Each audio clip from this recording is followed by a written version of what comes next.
like from here, from Lviv. My great-grandfather actually came here. So my parents, my mother actually wasn't born here, but her mother and her father grew up here.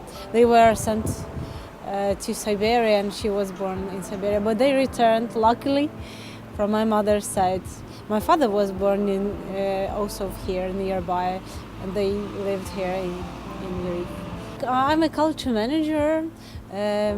My background, cultural studies and cultural management. So I work as well as a culture manager, which I like very much. What I'm doing here exactly, right? I'm in charge of the Jam Factory Culture Center project.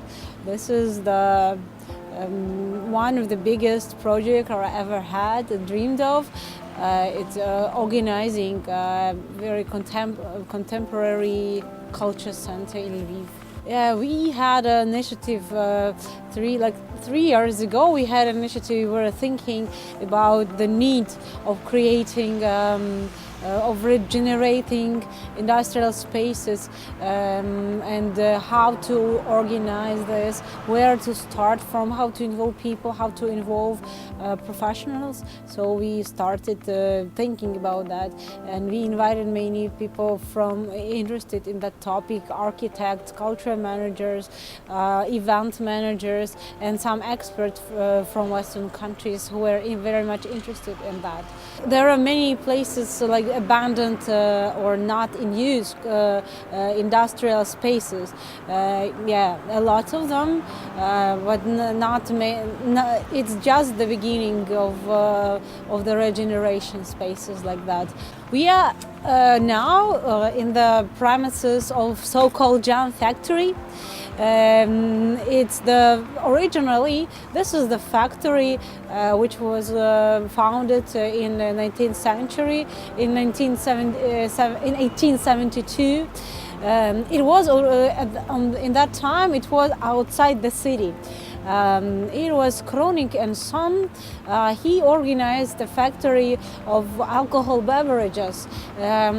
It was a very, very interesting story. He was one of the few which were based here. So we know about Bozhena, who is neighboring this place, and they started their business here. This is actually so beautiful. Many people think this place was the castle, but actually it was decorated like a castle. It was the factory. Yeah, and nowadays it's called Jam Factory. It was made up by artists and people involved somewhere in 2008, when different events started to happen here.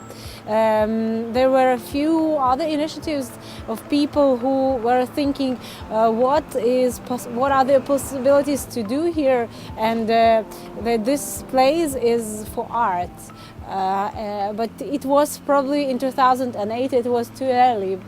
But the initiative started then.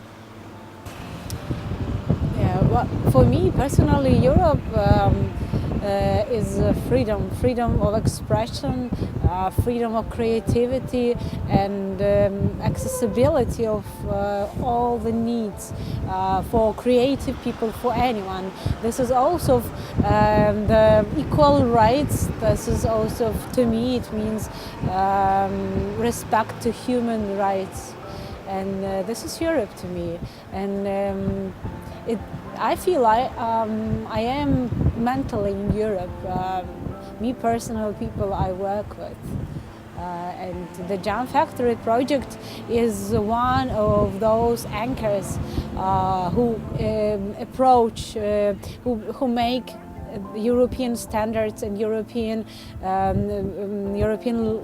way of creativity and much closer to people. It brings this it brings opportunities, and we consider Jam Factory as a project that could make different kinds of opportunities for development of the society and for creative people, for artists, for just for kids, for the city, that we can through art and creativity that we can bring it.